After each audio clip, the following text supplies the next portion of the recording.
World economic forum Davos में मुख्यमंत्री हेमंत सोरेन से लुलु ग्रुप और वेलस्पन वर्ल्ड के शीर्ष अधिकारियों ने मुलाकात कर झारखंड में निवेश को लेकर चर्चा की।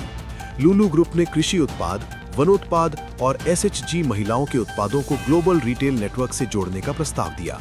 वहीं वेलस्पन वर्ल्ड ने प्लास्टिक उद्योग में करीब 300 करोड़ के निवेश और लॉजिस्टिक्स सेक्टर में रुचि दिखाई। इन बैठकों को झारखंड को ग्लोबल सप्लाई चेन से जोड़ने की दिशा में बड़ा कदम माना जा रहा है। अब आगे की खबर सारंडा से हत्या के खुलासे की। सारंडा के छोटा साग जोड़ी नाला में मिले महिला के शव मामले में पुलिस ने हत्या का खुलासा करते हुए आरोपी को गिरफ्तार कर जेल भेज दिया है। पूछताछ में आरोपी ने महिला के साथ दुष्कर्म की नीयत और विरोध करने पर हत्या की बात कबूली। पुलिस ने साक्ष्यों के आधार पर तेजी से कार्रवाई की। इस खुलासे से इलाके में सनसनी फैल गई है। अब आगे की खबर गिरिडीह से। अवैध बेकरी पर कार्रवाई की। गिरिडीह में खाद्य सुरक्षा विभाग ने पूनम बेकरी पर छापेमारी कर कई गंभीर अनियमितताएं पकड़ी हैं। जांच में सामने आया कि बेकरी बिना FSSAI लाइसेंस के वर्षों से संचालित हो रही थी। विभाग ने 50,000 रुपए का जुर्माना लगाते हुए सख्त चेतावनी दी है। अधिकारियों ने कहा कि आगे भी ऐसे प्रतिष्ठानों पर कार्रवाई जारी रहेगी। अब आगे की खबर गोड्डा से जानलेवा हमले की साजिश की। पथरगामा में महिला वंदना साह पर हुए जानलेवा हमले का पुलिस ने खुलासा कर दिया है। जांच में सामने आया कि इस साजिश के पीछे महिला का पति ही था, जिसने 2 लाख रुपए की सुपारी दी थी। पुलिस ने 3 आरोपियों को गिरफ्तार किया है। मामले में आगे की जांच जारी है। अब आगे की खबर गुमला से ACB की बड़ी कार्रवाई की। गुमला के चैनपुर थाना प्रभारी शैलेश कुमार को ACB ने 30,000 रुपए की रिश्वत लेते हुए गिरफ्तार किया है। पदभार संभालने के महज 96 घंटे के भीतर ही भ्रष्टाचार उजागर हो गया। पीड़ित की शिकायत पर जाल बिछाकर कार्रवाई की गई। इस घटना ने पुलिस महकमे में हड़कंप मचा दिया है। अब आगे की खबर सिल्ली से स्कूल में घुसे लकड़बग्घे की। रांची के सिल्ली क्षेत्र में एक लकड़बग्घा स्कूल परिसर में घुस गया, जिससे 100 से अधिक बच्चों में दहशत फैल गई। वन विभाग की टीम ने करीब 3 घंटे की मशक्कत के बाद उसे सुरक्षित रेस्क्यू कर लिया। राहत की बात यह रही कि किसी को चोट नहीं आई। गांव में कुछ देर तक अफरा तफरी का माहौल रहा। अब आगे की खबर जैक बोर्ड परीक्षा के शेड्यूल की। झारखंड एकेडमिक काउंसिल ने 8वीं, 9वीं और 11वीं की परीक्षाओं का कार्यक्रम जारी कर दिया है। सभी परीक्षाएं OMR शीट पर होंगी और छात्रों को 15 मिनट का अतिरिक्त समय मिलेगा। बोर्ड ने स्कूलों को निर्देश दिया है कि परीक्षा नियमों का सख्ती से पालन हो। छात्र अब तैयारी में जुट गए हैं। अब आगे की खबर गढ़वा से 50 लाख की चोरी कांड की। गढ़वा के बिशनपुरा में हुई 50 लाख की चोरी के मामले में पुलिस ने जांच तेज कर दी है। SP के निर्देश पर SIT का गठन किया गया है और CCTV फुटेज व कॉल डिटेल खंगाले जा रहे हैं। अंतर्राज्यीय गिरोह की आशंका भी जताई जा रही है। पुलिस ने जल्द खुलासे का भरोसा दिया है। अब आगे की खबर जामताड़ा से साइबर ठगी के खुलासे की। जामताड़ा पुलिस ने कैशबैक के नाम पर ठगी करने वाले गिरोह का भंडाफोड़ किया है। आरोपी फर्जी मैसेज भेजकर लोगों से पैसे ट्रांसफर करवा लेते थे। पुलिस ने 3 साइबर अपराधियों को मोबाइल और सिम कार्ड के साथ गिरफ्तार किया है। जांच में नेटवर्क के देश भर में फैले होने के संकेत मिले हैं। अब आगे की खबर रांची से 5 करोड़ की रंगदारी की। रांची के अरगोड़ा इलाके में एक बिल्डर से 5 करोड़ रुपए की रंगदारी मांगे जाने का मामला सामने आया है। आरोप है कि अपराधियों ने खुद को राहुल दुबे गैंग से जुड़ा बताया और जान से मारने की धमकी थी। बिल्डर की शिकायत पर पुलिस ने केस दर्ज कर जांच शुरू कर दी है। राजधानी में बढ़ती रंगदारी की घटनाओं से दहशत का माहौल है। अब आगे की खबर रांची के धुरवा थाना क्षेत्र में शालीमार बाजार के पास एक बेजुबान कुत्ते को बिजली के खंभे से बांधकर बेरहमी से मार डाला गया। वो न किसी पर भौंका, न किसी को नुकसान पहुंचाया, फिर भी ईंट पत्थरों से पीटकर उसकी जान ले ली गई। वीडियो वायरल होने के बाद पुलिस हरकत में आई और मुख्य आरोपी दीपू सिंह को गिरफ्तार कर लिया गया, जबकि 2 नाबालिगों को निरुद्ध किया गया है। ये घटना सिर्फ एक जानवर की मौत नहीं, बल्कि इंसानियत के मरने की तस्वीर बन गई है। अब आगे की खबर चाईबासा सदर अस्पताल की गंभीर लापरवाही की। चाईबासा सदर अस्पताल में प्रसव के दौरान चढ़ाए गए कथित संक्रमित रक्त के कारण एक महिला, उसके पति और बड़े बच्चे के HIV पॉजिटिव होने का मामला सामने आया है। पीड़ित परिवार का दावा है कि जनवरी 2023 में सी सेक्शन के दौरान ब्लड बैंक से मिला खून संक्रमण की वजह बना।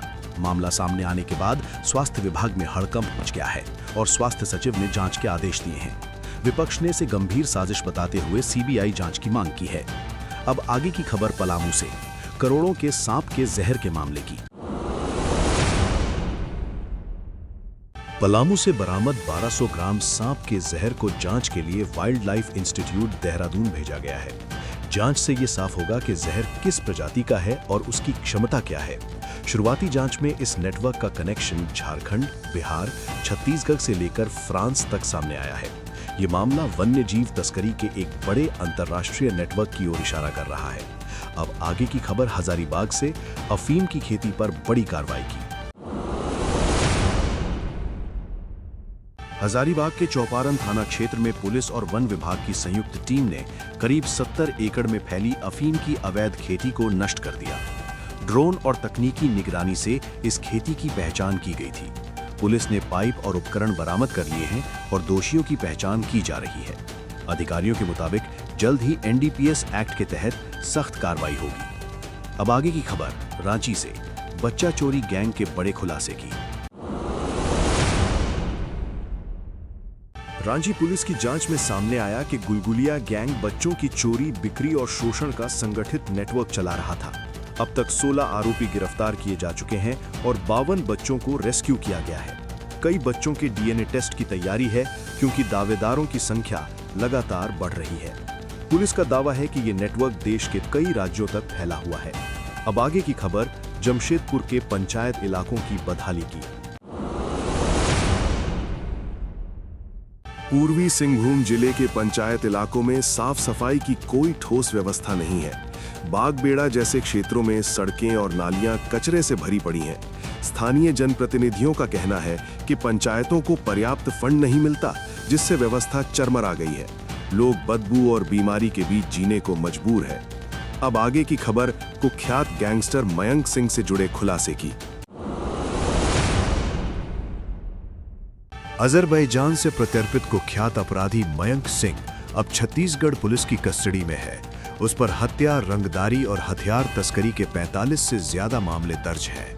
पूछताछ में पाकिस्तान से हथियार सप्लाई और हवाला नेटवर्क के अहम सुराग मिले हैं।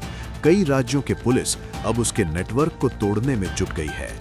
अब आगे की खबर रामगढ़ से रेलवे चोरी की। रामगढ़ के बरकाकाना रेलवे क्षेत्र में रात के अंधेरे में नकाबपोश चोरों ने ऑफिस और स्टोर से लाखों की सामग्री चोरी कर ली।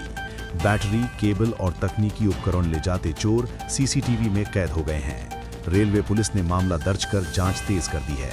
अधिकारियों का दावा है कि जल्द गिरफ्तारी होगी। अब आगे की खबर धनबाद की 8 लेन सड़क पर स्टंटबाजी की। धनबाद की 8 लेन सड़क पर बाइकर्स गैंग खुलेआम खतरनाक स्टंट कर रहे हैं। व्हीलिंग, रेसिंग और जिग-जैग राइडिंग से कभी भी बड़ा हादसा हो सकता है। स्थानीय लोगों का कहना है कि पुलिस चेकिंग तो करती है, लेकिन स्टंट बाजों पर कार्रवाई नहीं होती। ये लापरवाही किसी दिन बड़ी कीमत वसूल सकती है। अब आगे की खबर रांची में अतिक्रमण की वापसी की। राजधानी रांची में अतिक्रमण हटाने के बाद कई इलाकों में दोबारा कब्जा शुरू हो गया है। मोराबादी, लालपुर और मेन रोड जैसे क्षेत्रों में फिर से ठेले और दुकानें लग गई हैं। नगर निगम और ट्रैफिक पुलिस ने थाना प्रभारियों को निगरानी का जिम्मा दिया है। प्रशासन का कहना है कि सख्ती जारी रहेगी, लेकिन जनता का सहयोग भी जरूरी है। अब आगे की खबर। अजरबैजान से प्रत्यर्पित कुख्यात अपराधी मयंक सिंह अब छत्तीसगढ़ पुलिस की कस्टडी में है। उस पर हत्या, रंगदारी और हथियार तस्करी के 45 से ज्यादा मामले दर्ज हैं।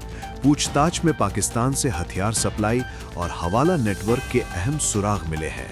कई राज्यों के पुलिस अब उसके नेटवर्क को तोड़ने में जुट गई है। अब आगे की खबर रामगढ़ से रेलवे चोरी की।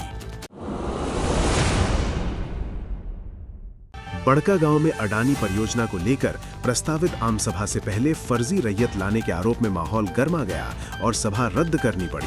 पूर्व विधायक अंबा प्रसाद ने इसे सुनियोजित साजिश बताते हुए भाजपा प्रशासन और सरकार पर तीखा हमला बोला। उन्होंने आरोप लगाया कि बाहर से लोगों को बुलाकर स्थानीय विरोध को कमजोर किया जा रहा है। अंबा प्रसाद ने चेतावनी दी कि जमीन और जंगल की लड़ाई और तेज होगी। अब आगे की खबर, सारंडा से अवैध लकड़ी तस्करी पर बड़ी कार्रवाई की। झारखंड ओडिशा सीमावर्ती सारंडा क्षेत्र में वन विभाग ने अवैध लकड़ी तस्करी के खिलाफ बड़ी कार्रवाई की है। गुप्त सूचना पर छापेमारी कर 63 शिलपट लकड़ियां जब्त की गईं। हालांकि तस्कर मौके से फरार हो गए। वन विभाग ने तस्करों की पहचान के लिए अभियान तेज कर दिया है। इस कार्रवाई से लकड़ी माफियाओं में हड़कंप मच गया है। अब आगे की खबर, झारखंड की स्वास्थ्य व्यवस्था से जुड़ी बड़ी घोषणा की। मुख्यमंत्री हेमंत सोरेन के नेतृत्व में झारखंड सरकार ने 203 करोड़ रुपए की लागत से 245 ब्लॉक पब्लिक हेल्थ यूनिट स्थापित करने का फैसला लिया है। स्वास्थ्य मंत्री डॉक्टर इरफान अंसारी ने इसे ऐतिहासिक कदम बताते हुए कहा कि इससे दूर दराज और आदिवासी इलाकों तक बेहतर स्वास्थ्य सेवाएं पहुंचेंगी। BPHU के जरिए निगरानी, आपातकालीन तैयारी और त्वरित इलाज संभव होगा। ये पहल झारखंड की स्वास्थ्य प्रणाली की रीढ़ बनेगी। अब आगे की खबर गिरिडीह से, छात्राओं के साथ बदतमीजी के मामले की। गिरिडीह में मुख्यमंत्री ग्राम गाड़ी निशुल्क बस सेवा में छात्राओं से पैसे मांगने और बदतमीजी का वीडियो वायरल हो गया। परीक्षा देने जा रही छात्राओं से कंडक्टर द्वारा पैसे मांगने पर हंगामा मच गया। मंत्री दीपक बिरुआ के निर्देश पर प्रशासन ने तुरंत कार्रवाई करते हुए बस को सीज कर दिया है। बस मालिक से जवाब तलब किया गया है और दोषियों पर सख्त कार्रवाई के संकेत हैं।